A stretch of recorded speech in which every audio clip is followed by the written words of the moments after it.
বলছি যতক্ষণ পর্যন্ত আমাদের দাবি আদায় না হয়েছে আমরা এখানে অবস্থান করবো। আমরা প্রয়োজনে এখানে রাত দিন থেকে সারা বাংলাদেশের শিক্ষক সমাজ এখানে অবস্থান করে আমাদের দাবি আদায় করে যাবো ইনশাল্লাহ। এছাড়া আমরা আমাদের দাবি আদায় হওয়ার আগ পর্যন্ত আমরা বাসায় ফিরে যাবো না। প্রয়োজনে আমাদের মৃত্যু যদি হয়, আমাদের যদি এখানে মৃত্যুবরণ করতে হয়, তারপরে আমরা এখানে রাখবো। যতক্ষণ আমাদের নেতৃবৃন্দ এখানে আছে ততক্ষণ আমরা এখানে আছি। আমাদের নেতৃবৃন্দের বাইরে আমরা এক পাও লড়বো না। আমাদের ন্যায্য দাবি, আমাদের অধিকার আমরা আদায় করেই ছাড়বো ইনশাল্লাহ। আমরা এক পাও লড়বো না। আমাদের উপর যদি প্রশাসনিক ভাবে কোনো আঘাত আসে আমরা সেই আঘাত বুক পেতে মেনে নিয়ে এখানে থাকবো। আমরা আঘাতকে ভয় করে এখানে আসে নাই, আমাদের পরিবার পরিজনকে রেখে এখানে এসেছি। আমরা মৃত্যুর পরোয়ানা নিয়ে এখানে আসে নাই, আমরা মৃত্যুকে অপেক্ষা করে এখানে এসেছি।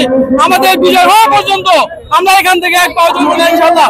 আপনারা সবাই আমাদের পাশে রাখেন, মিডিয়া বৃন্দ আমাদের পাশে রাখেন। সবাই পাশে থাকার জন্য অসংখ্য ধন্যবাদ আপনাদেরকে।